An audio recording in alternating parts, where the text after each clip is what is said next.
O desejado de todas as nações. Capítulo 70. Um destes meus pequeninos irmãos. E quando o Filho do Homem vier em sua glória, e todos os anjos com ele, então se assentará no trono da sua glória. E todas as nações serão reunidas diante dele, e apartará uns dos outros. Assim descreveu Cristo aos discípulos no Monte das Oliveiras as cenas do grande dia do juízo. E apresentou sua decisão como girando em torno de um ponto. Quando as nações se reunirem diante dele, não haverá senão duas classes, e seu destino eterno será determinado pelo que houverem feito ou negligenciado fazer por ele na pessoa dos pobres e sofredores. Naquele dia, Cristo não apresentará aos homens a grande obra que ele fez em seu benefício ao dar a própria vida pela redenção deles. Apresenta a fiel obra que fizeram por ele. Aos que põem à sua direita, dirá: Vinde, benditos de meu Pai, possuí por herança o reino que vos está preparado desde a fundação do mundo, porque tive fome e me destes de comer, tive sede e destes-me de beber. Era estrangeiro e hospedaste-me, estava nu e vestiste-me, adoeci e visitaste-me. Estive na prisão e fostes-me ver. Mas aqueles a quem Cristo louva não sabem que o tinham servido a ele. À sua perplexa interrogação, responde: Em verdade vos digo que, quando fizestes a um destes meus pequeninos irmãos, a mim o fizestes. Jesus dissera aos discípulos que seriam aborrecidos por todos os homens, perseguidos e aflitos. Muitos seriam expulsos de seu lar e reduzidos à pobreza. Muitos estariam em aflição por motivo de doenças e privações. Muitos seriam lançados na prisão. A todos quantos abandonaram amigos ou casa por amor dele, prometera Jesus nesta vida 100 vezes tanto. Agora deu certeza de uma bênção especial a todos quantos servissem a seus irmãos. Em todos quantos sofrem por causa do meu nome, disse, haveis de reconhecer-me a mim. Como me serviris a mim, assim os deveis servir a eles. Esta é a prova de que sois meus discípulos.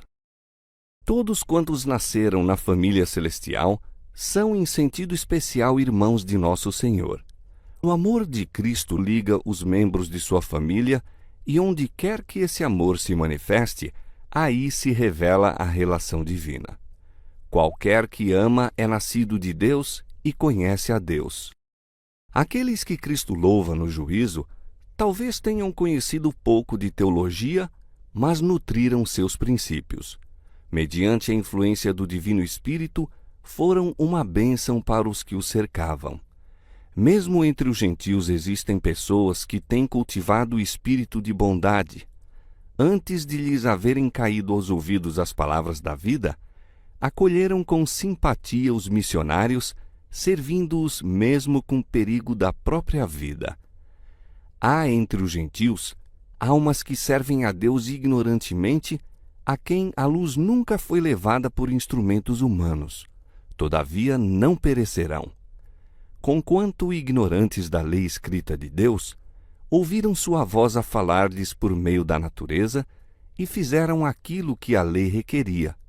Suas obras testificam que o Espírito Santo lhes tocou o coração e são reconhecidos como filhos de Deus.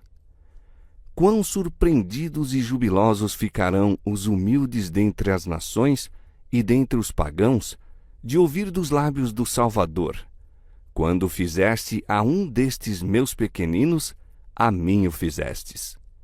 Quão alegre ficará o coração do infinito amor quando seus seguidores erguerem para ele o olhar em surpresa e gozo ante suas palavras de aprovação. Mas o amor de Cristo não se restringe a nenhuma classe. Ele se identifica com todo filho da raça humana.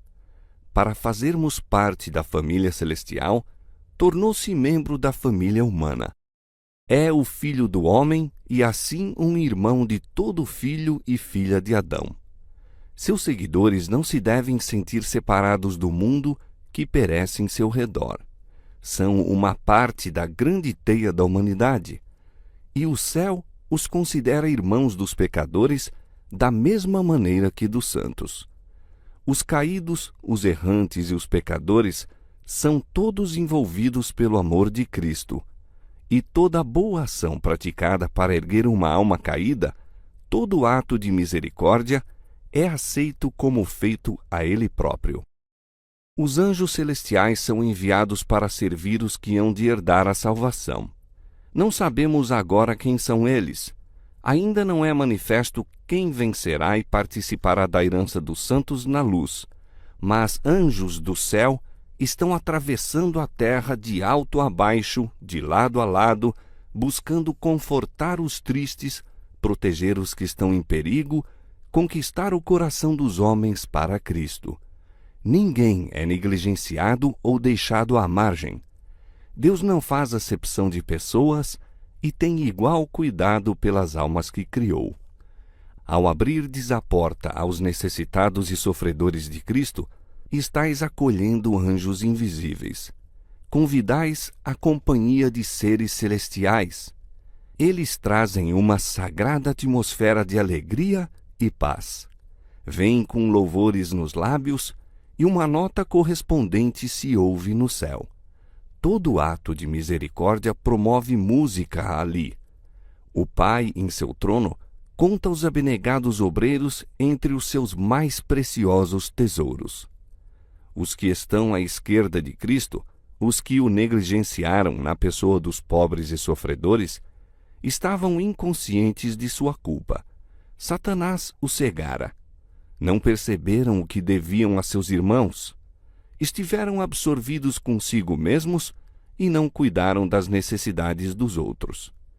Deus deu aos ricos fortuna para que socorram e confortem seus filhos sofredores, mas demasiadas vezes são indiferentes às privações dos demais. Sentem-se superiores a seus irmãos pobres.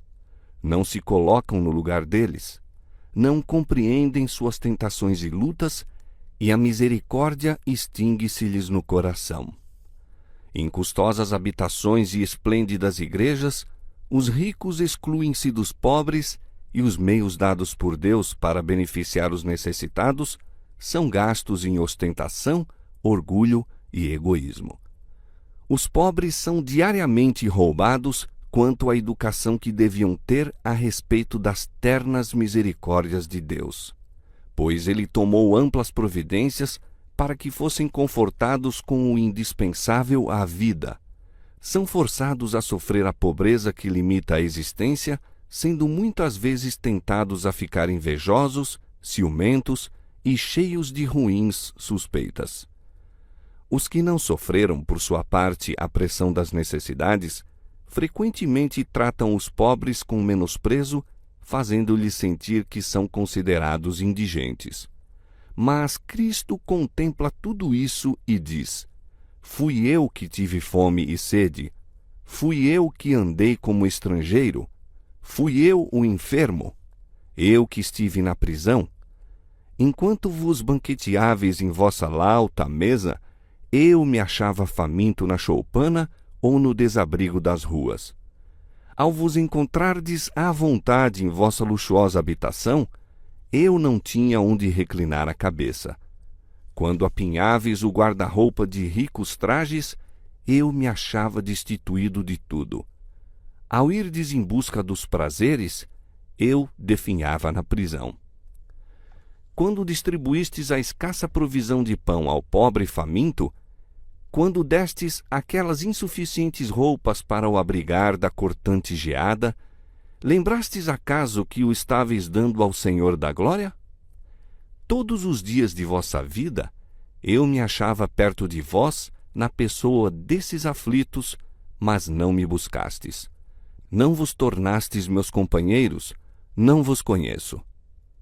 Muitos pensam que seria grande privilégio visitar os cenários da vida de Cristo na terra, andar pelos lugares por ele trilhados, contemplar o lago à margem do qual gostava de ensinar, as montanhas e vales em que seus olhos tantas vezes pousaram. Mas não necessitamos ir a Nazaré, a Cafarnaum ou a Betânia para andar nos passos de Jesus. Encontraremos suas pegadas junto ao leito dos doentes, nas choças da pobreza, nos apinhados becos das grandes cidades e em qualquer lugar onde há corações humanos necessitados de consolação. Fazendo como Jesus fazia quando na terra, andaremos em seus passos. Todos podem encontrar qualquer coisa para fazer. Os pobres sempre os tendes convosco, disse Jesus, e ninguém deve julgar que não haja lugar onde possa trabalhar por ele. Milhões e milhões de almas prestes a perecer, ligadas em cadeias de ignorância e pecado, nunca ouviram tal coisa como seja o amor de Cristo por eles. Invertidas as condições, que desejaríamos que fizessem por nós? Tudo isso, o quanto estiver ao nosso alcance, achamo-nos na mais solene obrigação de fazer por eles. A regra da vida dada por Cristo, aquela pela qual cada um de nós deve subsistir ou cair no juízo, é: tudo o que vós quereis que os homens vos façam, fazei-lho também vós. O Salvador deu sua preciosa vida a fim de estabelecer uma igreja capaz de cuidar de almas aflitas e tentadas. Um grupo de crentes pode ser pobre, sem instrução, desconhecido. Todavia, estando em Cristo, pode fazer no lar, na vizinhança, na igreja e mesmo nas regiões distantes uma obra cujos resultados serão de alcance eterno. É porque essa obra é negligenciada que tantos jovens discípulos nunca avançam além do simples alfabeto da experiência cristã. A luz que resplandeceu em seu próprio coração quando Jesus lhes disse: "Perdoados te são os teus pecados", devem conservar viva mediante o auxílio prestado a outros em necessidade. A irrequieta energia, tantas vezes fonte de perigo para os jovens, poderia ser encaminhada de maneira que fluísse em correntes de bênção. O próprio eu seria esquecido na diligente obra para bem de outros. Os que servem os outros serão servidos pelo sumo pastor. Eles próprios beberão da água viva e ficarão satisfeitos. Não anelarão diversões excitantes ou uma mudança de vida. O grande objeto de interesse será: como salvar almas prestes a perecer. O intercâmbio social será proveitoso. O amor do Redentor ligará os corações em unidade. Quando compreendemos que somos coobreiros de Deus, suas promessas não serão proferidas com indiferença. Elas arderão em nossa alma e inflamar-se-ão em nossos lábios. A Moisés, quando chamado a servir a um povo ignorante, indisciplinado e rebelde, foi feita por Deus a promessa: irá a minha presença contigo para te fazer descansar. E ele disse: certamente eu serei contigo. Essa promessa pertence a todos quantos trabalham em lugar de Cristo em favor de seus aflitos e sofredores. O amor aos homens é a manifestação do amor de Deus em direção à terra. Foi para implantar esse amor, fazer-nos filhos de uma família, que o Rei da Glória se tornou um conosco. E quando se cumprirem as palavras que disse ao partir, que vos ameis uns aos outros assim como eu vos amei, quando amarmos o mundo assim como ele o amou, então sua missão por nós estará cumprida. Estamos aptos para o céu, pois o temos no coração. Mas se faltares de livrar aos que são levados à morte e arrastados à matança, se disseres: eis que não soubemos disso, não é assim que aquele que pondera os corações, esse o entende? E que aquele que conserva a tua alma, esse o sabe. Ele também retribuiu ao homem segundo a sua obra. No grande dia do juízo, os que não trabalharam para Cristo, que andaram ao sabor dos ventos, só pensando em si, cuidando de si, serão postos pelo juiz de toda a terra com os que fizeram o mal. Receberão a mesma condenação. A toda alma é confiado um depósito. De cada um pedirá contas o sumo pastor. Onde está o rebanho que se te deu e as ovelhas da tua glória? E que dirás quando ele te visitar?